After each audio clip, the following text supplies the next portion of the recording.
Assalamualaikum warahmatullahi wabarakatuh. Alhamdulillah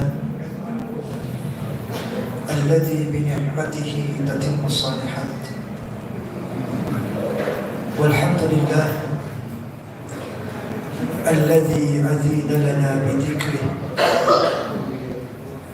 Allahumma salli wa sallim wa zid wa barik wa an'im ala nabiyyina wa maulana Muhammad sallallahu alaihi wasallam wa ala alihi wa ashabihi wa man tabi'ahum bi ihsan ila yaumiddin. Alhamdulillah, segala puji hadirat milik Allah Subhanahu wa taala. Tentu atas segala curahan nikmatnya, kebaikan-kebaikan menjadi sempurna. Segala puji hanyalah milik Allah Subhanahu wa taala yang masih memberikan kita kesempatan untuk senantiasa mengingatnya, sehingga Allah Subhanahu wa taala hadirkan kita untuk mampu menunaikan salat Isya secara berjamaah. Semoga salawat, salam, berkah dan nikmat melimpah kepada Nabi besar Muhammad sallallahu alaihi wasallam, kepada keluarganya, sahabatnya, dan pengikutnya yang istiqamah dengan sunnahnya hatta yaumul qiyamah. Ma'asyiral muslimin rahimani wa rahimakumullah. Alhamdulillah, setelah kita memuji Allah dan bersolawat atas Rasulullah sallallahu alaihi wasallam, marilah senantiasa terus kita tingkatkan ketakwaan kita kepada Allah Subhanahu wa taala. Karena hanya ketakwaan yang mampu menghadirkan kebaikan kelak kita menghadap Allah Subhanahu wa taala. Sebagaimana Allah berfirman, "Wa tazawwadu fa inna khayra zadi taqwa wattaqun ya ulil albab." Ma'asyiral muslimin rahimani wa rahimakumullah. Alhamdulillah, ada satu kepastian yang akan Allah hadirkan dalam kehidupan seorang manusia, yaitu datangnya masa tua. Satu ketetapan Allah, satu sunatullah. Jika Allah kuasakan seorang hamba menikmati kehidupan yang panjang di dunia, pasti mereka akan merasakan dan menemui masa tua. Alhamdulillah, di sini 60% sepuh semua. Alhamdulillah. Berarti Allah kasih kita nikmat, Allah kasih Anda nikmat umur yang panjang yang semoga berkah. Ketika Allah Subhanahu wa taala berfirman dalam Al-Qur'an, "Laqad khalaqnal insana fi ahsani taqwim." Sungguh aku telah menciptakan manusia dengan sebaik-baik ciptaan. Allah berikan kita akal supaya kita mampu untuk berpikir, membedakan mana perintah, mana larangan. Allah hadirkan kita akal supaya kita bisa berpikir, memilih dan menentukan mana halal, mana haram. Sampai kita mampu untuk membedakan mana yang hak, mana yang batil. Dan Allah kasih kita hati untuk senantiasa mampu mengingatnya. Hanya dengan mengingat Allah, hati akan menjadi tenang, hati akan menjadi tentram, hati akan menjadi hati yang sakinah. Tapi ketika kita membaca ayat ini, laqad khalaqnal insana fi ahsani taqwim. Suara saya tinggikan dikit biar gak ngantuk lah. Kalau suaranya pelan ngantuk semuanya. Ayat selanjutnya Allah sampaikan, "Tsumma radadnahu asfala safilin." Sekalipun kita sebaik-baik ciptaan Allah, tapi ingat, nanti suatu saat pada masa yang dijanjikan oleh Allah, kalian akan ditempatkan oleh Allah di tempat yang paling rendah.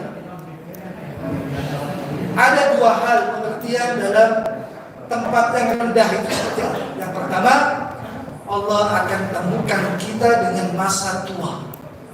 Jadi tua kepastian yang tadi di awal saya sampaikan. Makanya dalam hadis Rasulullah yang pernah saya sampaikan, khairun nas, siapa orang yang paling baik di antara umat Rasulullah SAW? Mereka adalah man qala umuruhu wa hasuna amaluhu. Mereka yang umurnya panjang, hidupnya lama, amalnya saleh. Ini orang yang paling baik ini. Insya Allah Anda di dalamnya. Insya Allah keluarga kita yang dimaksud oleh Rasulullah. Juga sebaliknya, wasyarrun nas, orang yang paling jahat, yang paling jelek akhlaknya adalah man qala umuruhu wa sa'a amaluhu. Dia ingkang umur itu urip suwi, amale elek. Insya Allah dia ini membentuki. Tidak ada di sini insya Allah. Yang di sini semua umurnya panjang, amalnya saleh. Jadi masa tua adalah masa yang pasti akan Allah datangkan. Sehingga Rasulullah katakan, "Ikhtanim khamsan qabla khamsin." Jagalah yang 5 sebelum datang yang 5. Manfaatkan masa mudamu sebelum datang masa tua. Jadi ketika Anda dikasih umur panjang sama Allah, apa yang harus Anda lakukan, apa yang harus Anda manfaatkan dengan umur sebagai nikmat dari Allah Subhanahu wa taala. Ini yang pertama. Yang kedua, summa radadnahu asfala safilin, adalah neraka Allah Subhanahu wa taala. Jadi manusia ini di dunia adalah hidup secara berkompetisi, berlomba. Siapa yang paling baik amalnya, siapa yang paling salih, siapa yang paling salihah.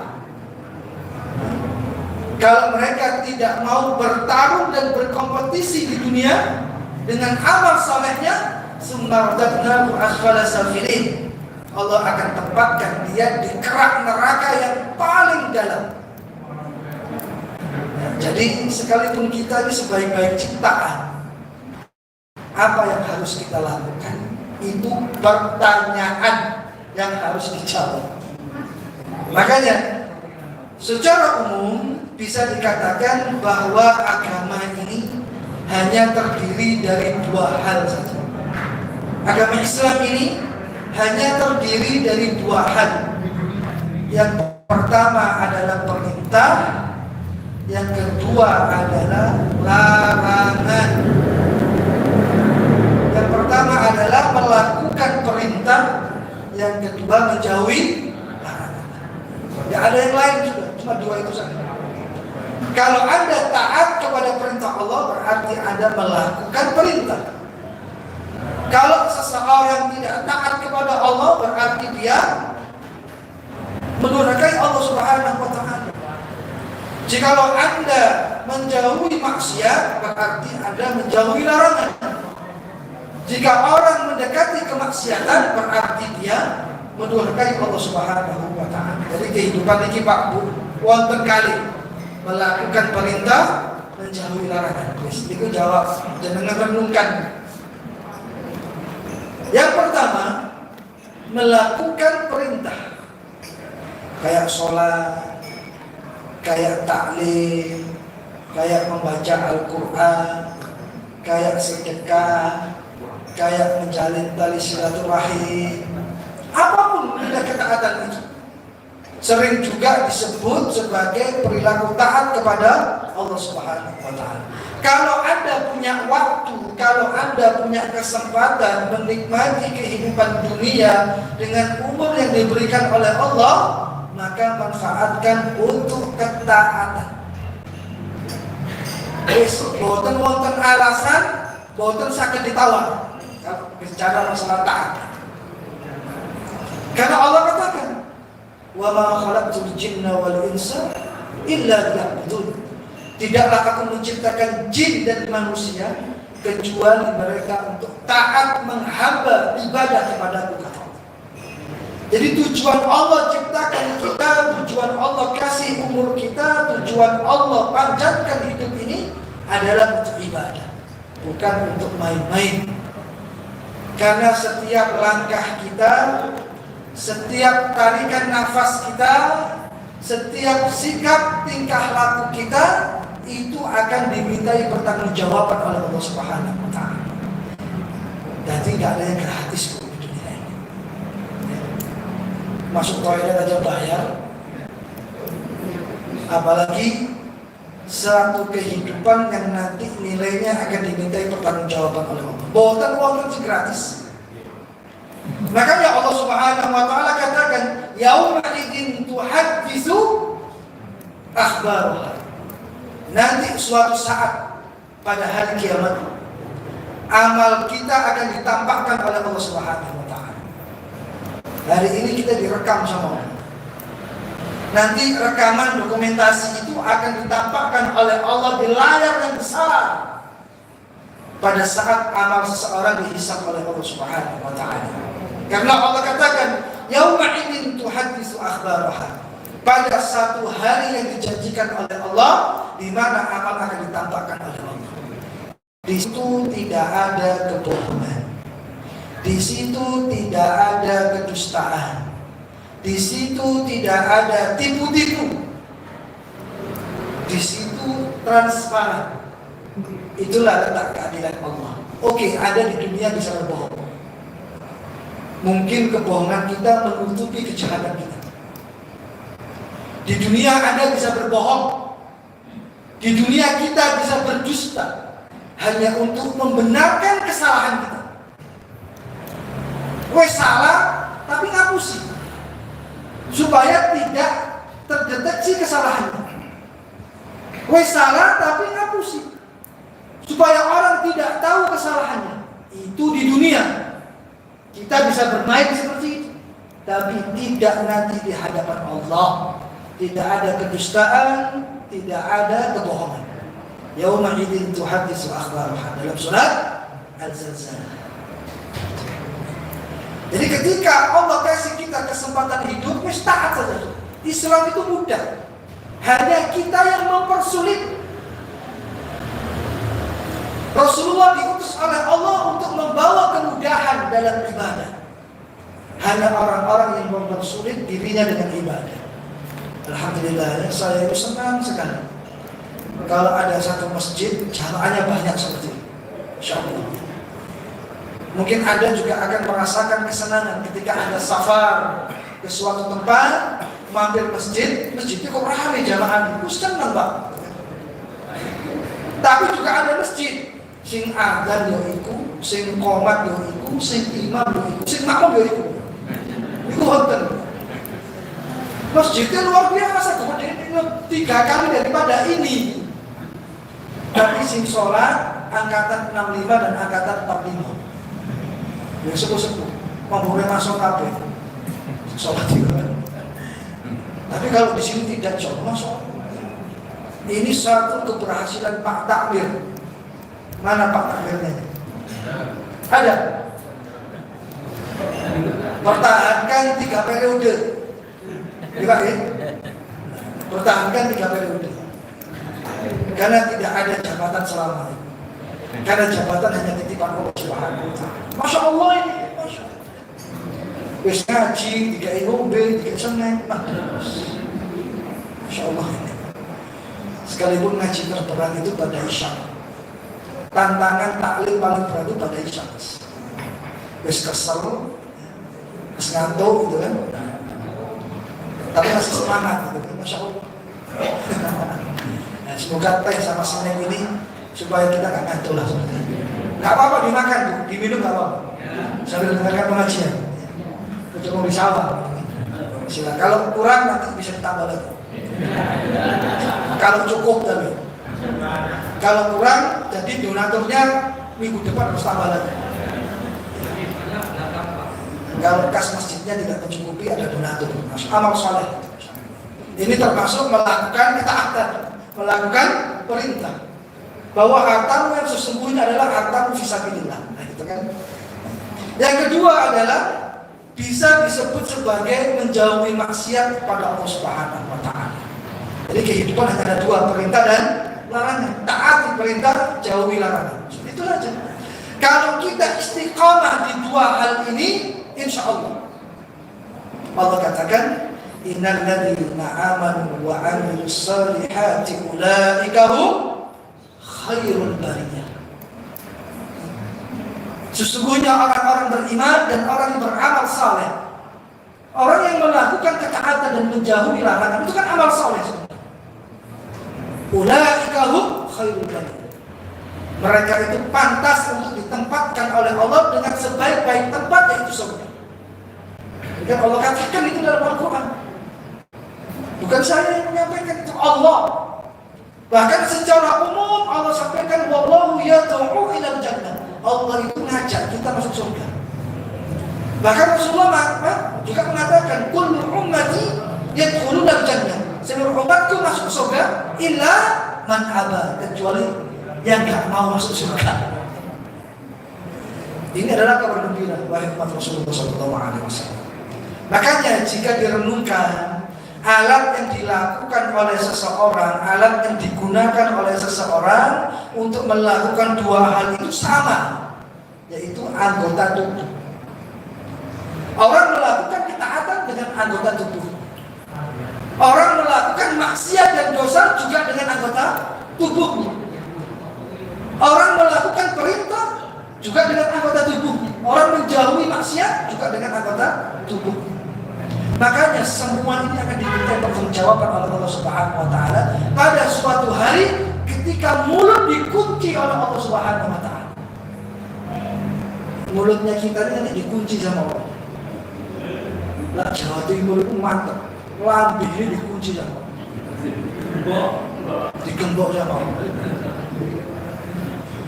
Gak ada kedustaan yang tadi saya sampaikan. Makanya orang melakukan segala hal, baik ketaatan, kejahatan, kemaksiatan dan lain sebagainya, dia hanya memfungsikan anggota tubuh. Karena Allah sampaikan semua akan diminta pertanggungjawaban oleh Allah. Kaki ini akan ditanya sama Allah, kemana saja kamu melangkah. Tangan ini akan ditanya sama Allah, apa saja yang kamu pegang. Mata ini akan ditanya sama Allah, apa yang kamu pandang. Ini kayak gimana? Kenapa sedikit? Orang dongeng, orang guyon ini. Ya kadang-kadang mau tiba-tiba dia. Semua akan diminta pertanggungjawaban oleh Allah Subhanahu wa taala.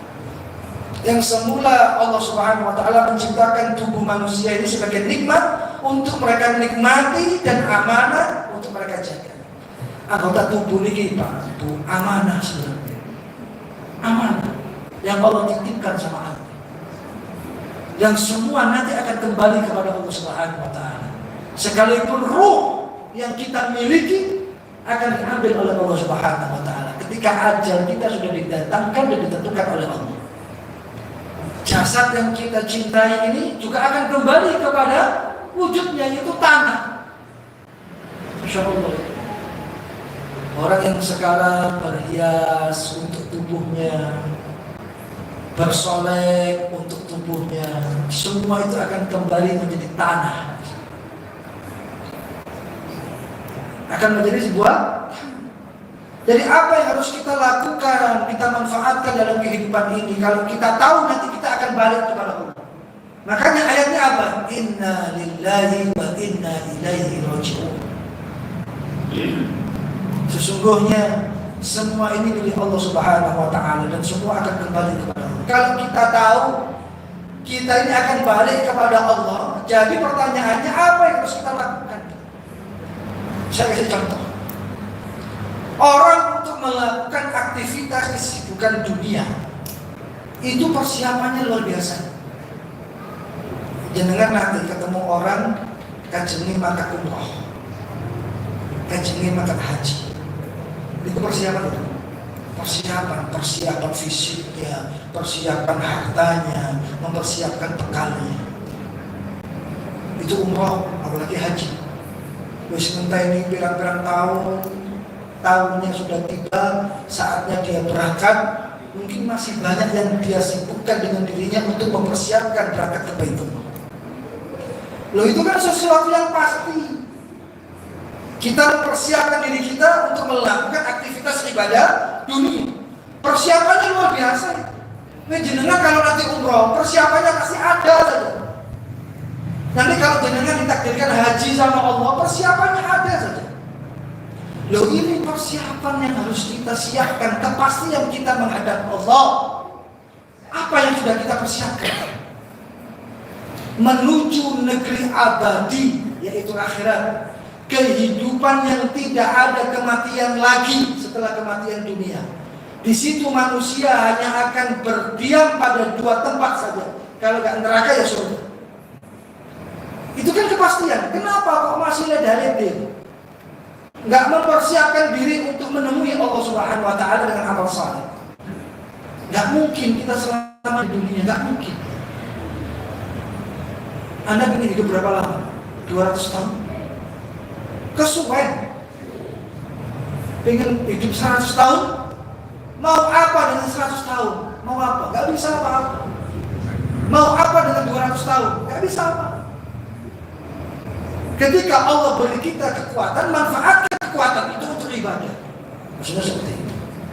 Jadi anggota tubuhnya adalah nikmat. Nikmat Allah yang luar biasa. Bahkan kita mati-matian untuk menjaganya. Apa ini mata, apa ini telinga, apa ini lisan, apa ini jari jemari. Masya Allah. Itu nikmat yang harus kita syukuri. Jika dihubungkan dengan firman Allah Subhanahu Wa Taala dalam surat Al-Dzariyat ayat 56, dan aku ciptakan jin dan manusia hanya untuk beribadah kepadamu. Dan makanya ayat ini Allah Subhanahu Wa Taala ciptakan anggota tubuh untuk manusia sebagai alat mereka untuk taat kepada Allah. Manfaatkan segala apa yang ada ini kita miliki untuk taat kepada Allah Subhanahu Wa Taala. Jika sebaliknya mereka tidak bisa memanfaatkan kenikmatan Allah ini, malah melakukan maksiat dan menentang Allah dengan kekufuran, maka mereka bisa dikatakan tidak tahu diri. Bahasa Singapura itu apa ya? Apa bahasa Singapura? Tidak tahu diri itu apa?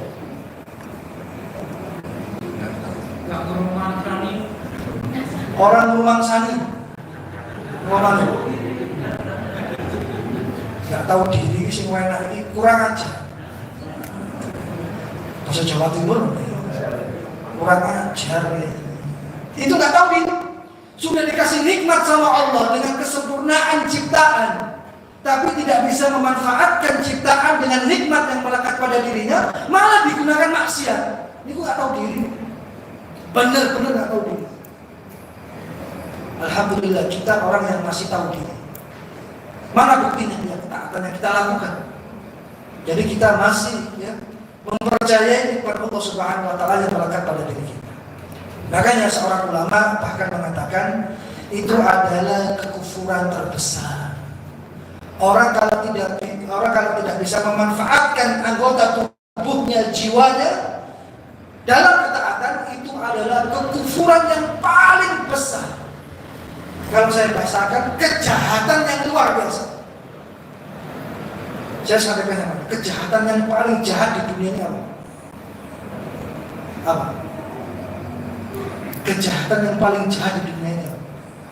Membunuh, mencuri, berzina, minum khamar, judi. Itu semua tidak jauh lebih besar daripada maksiat seseorang yang tidak bisa memfungsikan anggota tubuhnya untuk taat sama Allah. Jadi kejahatan yang paling besar adalah kekufuran seseorang tidak bisa memanfaatkan dirinya untuk taat sama Allah. Bisa kita sebut orang-orang kafir. Orang kafir kan orang yang melakukan kekufuran terbesar sebagai ciptaan Allah Subhanahu Wa Taala. Karena mereka tidak memandang apa yang ada pada dirinya itu adalah nikmat Allah Subhanahu Wa Taala. Makanya tentang ini ada ungkapan Imam Al-Ghazali. Disebutkan melakukan hijrah ketika dia beranjak menjauh dari sebuah hal yang buruk itu adalah kebaikan. Setiap hari kita ini hijrah, setiap hari. hijrah meninggalkan maksiat dan dosa menuju ketaatan. Kalau Allah kasih kita jalan, kalau Allah kasih kita peluang untuk hijrah, dalam keseharian kita manfaatkan hijrah itu untuk selalu istiqamah taat sama Allah. Makanya dengan kata lain, orang yang melakukan ketaatan kepada Allah sudah layak disebut sebagai jihad, sebagai mujahid. Dan orang yang menjauhi maksiat sesungguhnya cukup dia dikatakan orang yang sudah berhijrah atau muhajir. Alhamdulillah sampai hari ini jam 8:05 hari Kamis kita masih istiqamah dengan keimanan dan keislaman kita. Karena ada nanti satu zaman, satu masa yang disebutkan oleh Rasulullah SAW. Makanya beliau katakan badiru bil a'mal, segera melakukan amal sebelum kalian menjumpai seseorang dia beriman pada pagi harinya sudah kafir pada sore hari. Fitnah macam apa? Isu beriman sore itu kafir. Apakah akan datang masa itu? Akan datang masa itu, pasti datang. Sebelum kalian menjumpai orang pada sore harinya dia beriman, sore ini sedih masjid, sore ini sedih ngaji, sore ini sedih tilawah Al-Quran, isunya kafir. Bayangkan coba. Akan ada masa itu Allah datangkan kepada manusia, dan itu termasuk ciri-ciri datangnya hari kiamat. Makanya orang yang menjumpai hari kiamat itu sejelek-jelek manusia. Makanya kita berdoa supaya tidak dipertemukan dengan kiamat. Karena hari kiamat itu Allah datangkan di mana Al-Quran sudah diabaikan oleh umat manusia. Di mana azan sudah tidak dikumandangkan. Di mana masjid sudah tidak berpenghuni lagi. Di mana ilmu sudah tidak disampaikan. Semua orang lelap dalam maksiat dan dosa. Tinggal tunggu saja matahari terbit tidak pada tempatnya. Ketika pintu taubat sudah ditutup oleh Allah Subhanahu wa taala. Kapan? Nanti. Kepastian masa yang dijanjikan oleh Allah Subhanahu wa taala. Mumpung masa itu belum datang, manfaatkan untuk taat dan ibadah. Wonten zaman yang mengerikan itu ada dan akan Allah datangkan. Makanya dengan kata lain, orang yang melakukan ketaatan kepada Allah layak disebut orang yang berjihad. Orang yang menjauhi maksiat cukup disebut orang yang berhijrah. Waktu demi waktu, detik demi detik, menit demi menit, jam demi jam, hari demi hari, manfaatkan untuk ibadah. Makanya Pak, zaman ini semakin cepat. Sudah saya sampaikan dulu pada teman-teman sebelumnya. Kalau zaman semakin cepat, belum ya?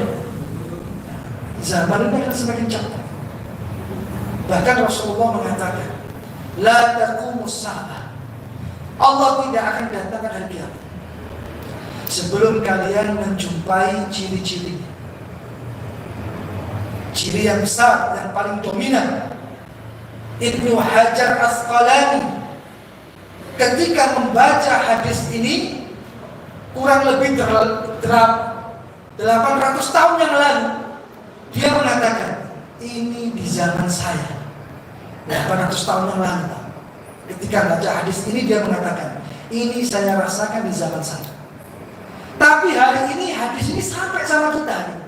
Sudah lewat 800 tahun yang lalu, bahkan lebih.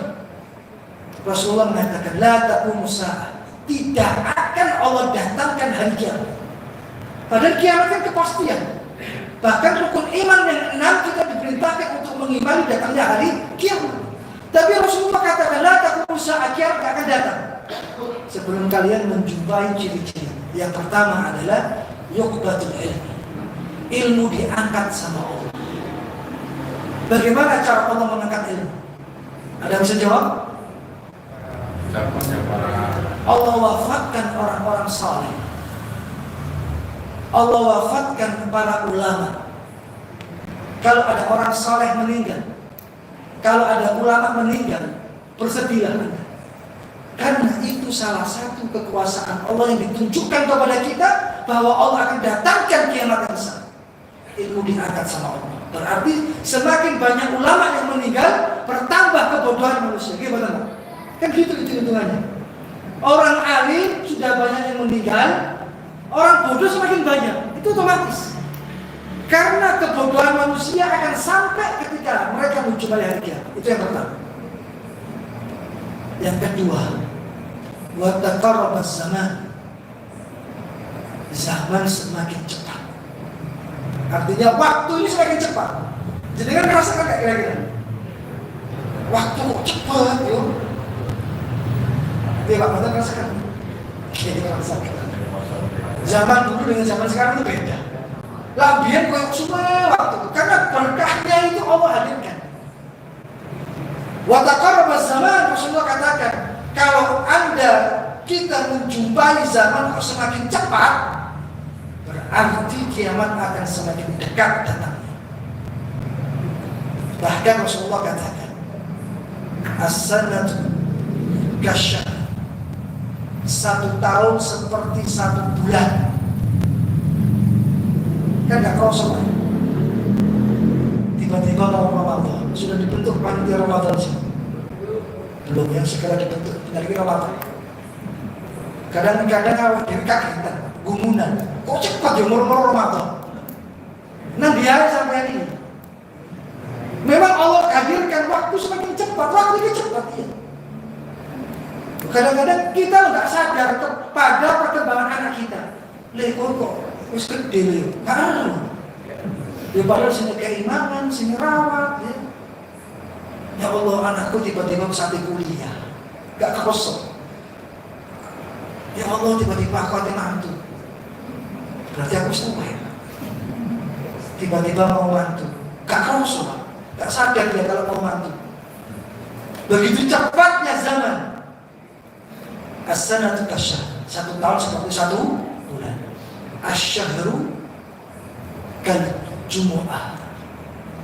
1 bulan seperti 1 Jumat. Kenapa 1 Jumat? Hadisnya mengatakan demikian. Kalau orang Nasrani, dia mengatakan seminggu.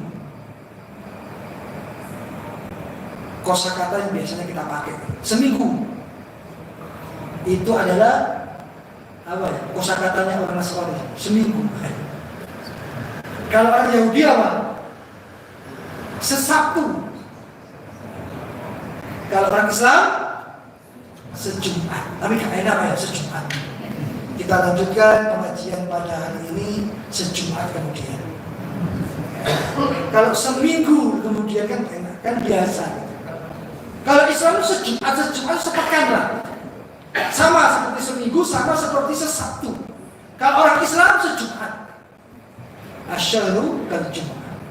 1 bulan seperti 1 Jumat. Al-Jum'ah kal-yaum. 1 Jumat seperti 1 hari. Al-yaum bukan saat. 1 hari seperti 1 jam. Wa taqarraba zaman. Kalau Anda sudah merasakan zaman semakin cepat, berarti kiamat akan datang, kata Rasulullah. Jadi kan Rasulullah mereka. Iya Rasulullah. Ya, Masya Allah, ini adalah sunatullah. Umur semakin bertambah, ya, tubuh semakin menua, daya ingat semakin berkurang. Allah datangkan pikun, berarti zaman semakin cepat. Berarti Allah akan segera menghadirkan satu masa yang dijanjikan olehnya, yaitu datangnya hari kiamat.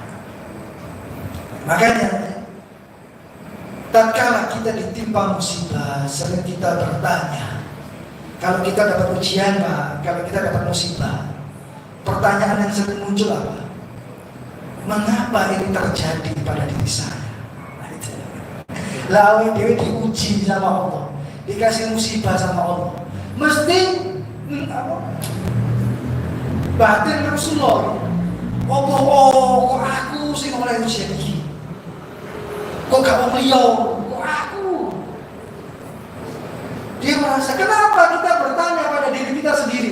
Kenapa saya yang mendapatkan ujian ini kok bukan orang lain? Yang pertama. Yang kedua, kalau kita mendapat musibah, apa pertanyaan yang lain? dosa saya. Seakan-akan gak punya dosa. Enak sekali mengatakan apa dosa saya. Loh, dosamu pakai. Kalau dapat ujian, ya Allah, saya ini dosa apa? Lali, Pak. Padahal dosanya pakai. Sampai ketika dikasih ujian sama Allah, dia membuat sebuah pernyataan, dosaku ini apa? Kok diujian Allah kayak ini, dosaku ini apa? Masya Allah. Pernah saya sampaikan, penyebab datangnya dosa, penyebab datangnya musibah karena dosa. Itu pasti, gak mungkin tidak. Penyebab datangnya ujian itu dosa. Ujian datang karena kita berdosa. Musibah datang karena kita berdosa. Salah kalau kita diuji sama Allah, kita bertanya, dosa saya apa? Saking akhirnya sampai malu. Itu pertanyaan yang sering muncul. Kita lupa dengan dosa yang kita lakukan, sehingga kita bertanya kepada Allah Subhanahu Wa Taala atau bertanya pada diri sendiri. Tanya sama diri sendiri, kenapa saya diuji sama Allah? Apa dosa yang telah saya lakukan sehingga menyebabkan musibah itu terjadi? Hal ini menunjukkan bahwa kita tidak peduli dengan dosa dan boleh jadi menganggap remeh maksiat dan dosa. Orang kalau sudah menikmati asyik dengan dosa dan maksiatnya, candu sama maksiat, dia lupa kalau sudah berbuat dosa. Ada orang seperti ini, berbuat dosa, tapi dia menganggap seakan-akan dia tidak berdosa. Berbuat maksiat, dia menganggap seakan-akan dia tidak berbuat maksiat. Karena apa? Candu. Jangan gimana seorang candu itu seperti apa? Ya seperti itu. Gak sadar kalau berbuat maksiat dan dosa. Makanya saya sampaikan, saya masih berapa nih? Sudah selesai ya? Setengah 9. Dampak buruk dari dosa. Ini pasti kita rasakan. Kalau Anda merasakan apa yang ingin saya sebutkan, berarti kita berdosa. Segera minta ampun sama Allah Subhanahu Wa Taala. Banyak istighfar kepada Allah Subhanahu Wa Taala. Yang pertama, dampak buruk dari dosa, hidupnya sempit. Allah sebutkan dalam surat Thaha, "Wa man a'rada 'an dzikri fa inna lahu ma'isatan dhanka wa nahsuruhu yawmal qiyamati a'ma. Qala rabbi lima hasartani a'ma wa qad kuntu basira." Kalau Anda merasa, kalau kita merasa hidup kita ini sempit, makan gak enak, kerja gak enak, tidur gak enak, masalah rumah tangga muncul terus, jauh dari sakinah, suami istri tukaran terus, anak gak taat, diuji hartanya sama Allah, dililit hutang, diliputi riba, sering sakit-sakitan, sempit hidupnya itu. Kalau kita merasakan itu, berarti kita mendapati dosa sama diri. Kalau ini pertanyaan, kita rasakan nggak apa yang tadi saya sebutkan? Iya, sekian persen kita merasakan. Itu menunjukkan bahwa kita berdosa, bahwa kita masih melakukan maksiat. Hidupnya disempitkan. Maksudnya dongka itu hatinya disempitkan sama Allah. Mau ngapa pun gak enak. Hidupnya morat-marit. Baru nikah seminggu cerai. Nikah 1 bulan cerai. Kerja banting tulang peras keringat gak mendapatkan hasil. Susah untuk mendidik anaknya dari anak yang soleh dan solehah. Ini adalah kehidupan yang sempit. Susah baca Al-Quran, susah menuju masjid untuk taat dan sholat. Hidupnya disempitkan sama apapun kayak. Dia menyesal, merasa bersalah. Apalagi orang yang tidak tahu agama, nggak mengenal agama, nggak mau menghamba dan beribadah kepada Allah, nggak mau taat sama Allah. Jadi dosa itu ibarat racun. Artinya apa? Gak bisa dimainkan, gak bisa diremehkan. Jangan main-main dengan dosa. kalau sekali kita membuka peluang diri kita untuk berbuat dosa, gampang untuk melakukan dosa-dosa berikutnya. Gampang. Kalau kita tergiur dengan kemaksiatan dan kita tidak bisa menjauhi kemaksiatan itu, sehingga kita melakukan, gampang untuk melakukan kemaksiatan selanjutnya atau berikutnya. Bagi siapa? Orang yang mempermainkan maksiat dan dosa, orang yang meremehkan maksiat dan dosa. Masya Allah. Itu adalah efek dari dosa. Jadi kalau kita tergoda dengan dosa, dengan maksiat, bagaimana kita bisa mengondisikan diri kita? Ada sebuah kisah ingin saya sampaikan. Ini terjadi pada zaman Amirul Mukminin Umar bin Khattab. Dengarkan kisah ini, bagus.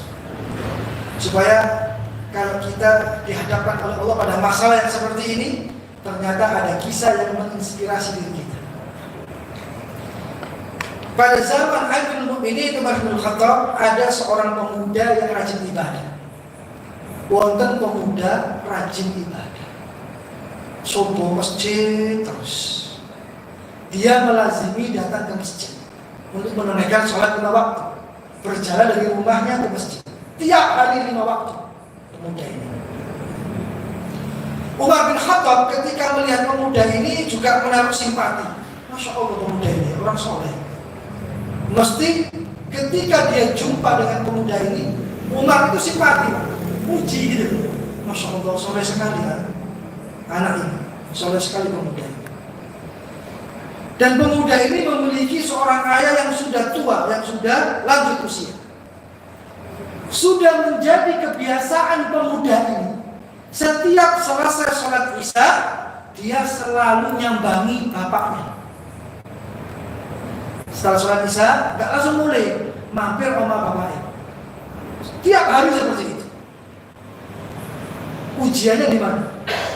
Jalan yang dia lalui, yang dia lewati dari rumah ke masjid. Nah, ini ujiannya di sini. Pemuda soleh ini ujiannya di sini. Pada saat itu, jalan yang dia lewati mesti melewati rumah seorang wanita yang suka menggoda. Setiap datang ke masjid, pengen ke dalam masjid, digoda mereka. Pulang dari masjid ke rumahnya, digoda lagi.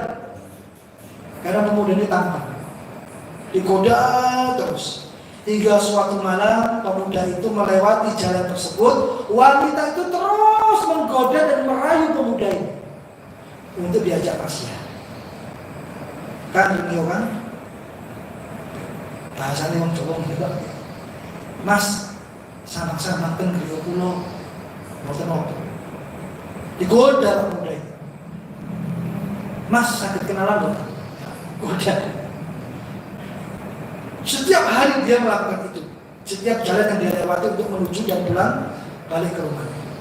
Pada suatu malam disebutkan wanita itu terus merayu pemuda itu pun terperdaya dan hampir saja mengikuti ajakannya. Hampir saja mengikuti ajakannya. Lama-lama tergoda. Lama-lama tertarik, Pak. Wah, itu mana ada tergoda lama-lama. Sudah gak bisa nahan nafsu. Ketika si wanita telah masuk ke dalam rumahnya, sementara pemuda itu karena sudah tergoda, dia amping-amping dilawan. Wanita sudah masuk di rumahnya, dipanggil, Mas, lebu ini, gak tuh sepi omah ini.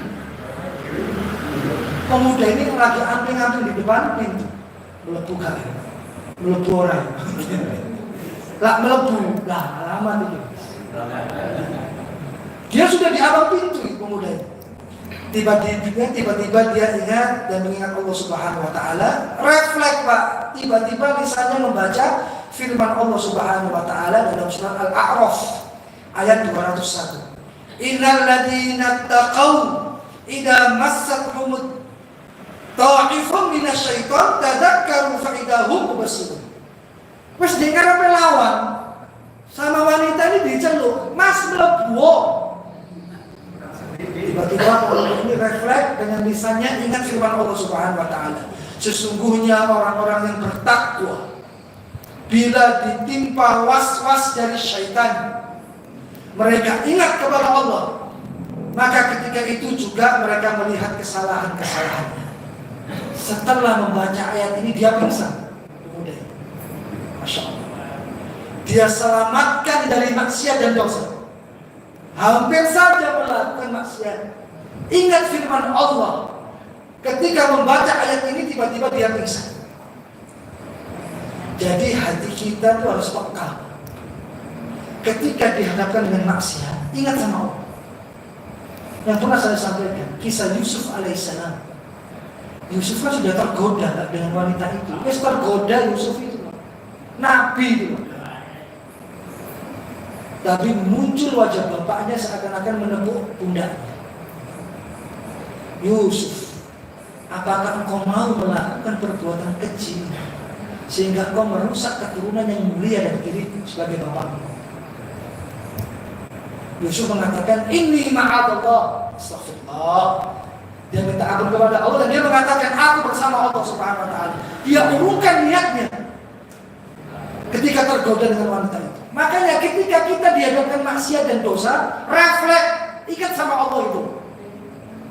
Karena besar kecilnya dosa tidak menjadi pilihan. Ini kan dosa kecil, ini kan dosa besar. Ketika kita berbuat dosa, yang kita maksiat itu Allah. Ada yang melihat, tidak ada yang melihat, yang kita maksiati Allah Subhanahu wa ta'ala. Makanya ketika sendirian, ketika dalam keramaian, kita pertaruhkan keimanan kita. Kita tergoda maksiat apa tidak? Kita tergiur dosa apa tidak? Masya Allah, maksiat itu enak, dosa itu enak. Masya Allah. Makanya ditemukan korupsi barang-barang. Tidak ada yang melihat apa-apa. Yang melihat cuma kelompok kita toh. Mis kue oleh 1 juta, kue oleh 1 juta, tapi menang. Maksiat barang-barang. Tergoda dengan harta yang ada di depannya. Orang maksiat itu sembunyi-sembunyi. Orang selingkuh itu sembunyi-sembunyi. Kamu tambah-tambah. Orang mencuri sembunyi-sembunyi. Orang zina sembunyi-sembunyi. Karena pertaruhan keimanan kita diuji oleh Allah Subhanahu wa ta'ala dikala kita dalam keramaian ataupun dikala kita sendiri. Makanya ketika dihadapkan dengan maksiat dan dosa, ingat sama Allah Subhanahu wa ta'ala. Banyak-banyak istighfar. Inilah wasiat para nabi dan rasul Allah Subhanahu wa ta'ala. Dan syariat ini disempurnakan dengan Rasulullah sallallahu alaihi wasallam. Datangnya Rasulullah untuk menyelamatkan umat manusia dari fitnah dan keburukan dunia. Ma'asyiral muslimin rahimani wa rahimakumullah. Mungkin ini yang sedikit bisa saya sampaikan. Kurang lebihnya mohon maaf. Marilah kita berdoa kepada Allah sebagai penutup daripada kajian malam hari ini. Semoga doa-doa kita diijabah oleh Allah Subhanahu wa ta'ala. Semoga kita ditempatkan dalam golongan orang-orang yang saleh, para nabi, para rasul, siddiqin, wa syuhada, wa salihin, wa hasuna ulaika rafiqa. Dengan kejujuran, dengan keikhlasan, semoga Allah Subhanahu wa ta'ala mengijabah doa-doa kita. Allahumma lakal hamdu anta nurus samawati wal ardi wa ma fihin, wa lakal hamdu anta malikus samawati wal ardi wa ma fihin, wa lakal hamdu anta qayyumus samawati wal ardi wa ma fihin, ya Rahman ya Rahim. Allahumma salli ala Muhammad wa ala ali Muhammad kama sallaita ala Ibrahim wa ala ali Ibrahim, wa barik ala Muhammad wa ala ali Muhammad kama barakta ala Ibrahim wa ala ali Ibrahim fil alamin innaka Hamidum Majid. Allahumma dina fi man hadait, wa afina fi man afait, wa tawallana fi man tawallait, wa barik lana fi ma a'tait, wa qina sharra ma qadait, fa innaka taqdi wa la yuqda alayk. Allahumma ighfir للمسلمين والمسلمات والمؤمنين والمؤمنات الأحياء منهم والأموات إنك السميع قريب مجيب دعوة يا قاضي الحاجات. اللهم إنا نسألك الفردوس الأعلى. اللهم أعنا على ذكرك وشكرك وحسن عبادتك. اللهم أحينا سعداء وأمتنا شهداء برحمتك يا أرحم الراحمين. اللهم إياك نعبد ولك نصلي ونسجد وإليك نسعى ونهفظ نرجو رحمتك ونخشى عذابك إن عذابك بالكفار ملحق. اللهم أعز الإسلام والمسلمين وأذل الشرك والمشركين ودمر أعداءك أعداء الدين يا رب العالمين. اللهم انصر إخواننا المسلمين والمستضعفين في كل مكان. اللهم انصرهم في فلسطين، اللهم انصرهم في المسجد الأقصى، اللهم انصرهم في غزة، اللهم انصرهم في رفح، اللهم انصرهم في سوريا، اللهم انصرهم في بلادنا هذا في إندونيسيا، وألف بين قلوبهم وأصل ذات بينهم واهدهم سبل السلام برحمتك يا أرحم الراحمين. رب اغفر لي ولوالدي وارحمهما كما ربياني صغيرا. رب اغفر لي ولوالدي وارحمهما كما ربياني صغيرا. اللهم اغفر لهم وارحمهم وعافهم واعف عنهم وأكرم نزولهم ووسع مدخلهم واسلهم بالماء والثلج والبرد ونقهم من خطايا كما ينقى الثوب الأبيض من الدنس برحمتك يا أرحم الراحمين. اللهم اشف مرضانا ومرضى المسلمين شفاء عاجلا شفاء لا يغادر سقما يا رب العالمين. اللهم ارزقنا الاستقامة، اللهم ارزقنا الاستقامة، استقامة في العبادة، استقامة في الطاعة، وارزقنا الحسن الخاتمة برحمتك يا أرحم الراحمين. اللهم إنا نعوذ بك من عذاب جهنم ومن عذاب القبر ومن فتنة المحيا والممات ومن شر من فتنة المسيح الدجال يا رب العالمين. اللهم لا سهل إلا ما جعلته سهلا وأنت تجعل الهزل إذا شئت سهلا. سهل لنا أمورنا وارحمنا برحمتك يا أرحم الراحمين. ربنا آتنا في الدنيا حسنة وفي الآخرة حسنة وقنا عذاب النار. وصلى الله على نبينا محمد وعلى آله وصحبه وسلم والحمد لله رب العالمين. سبحانك اللهم ربنا وبحمدك أشهد أن لا إله إلا أنت أستغفرك وأتوب إليك. السلام عليكم ورحمة الله وبركاته.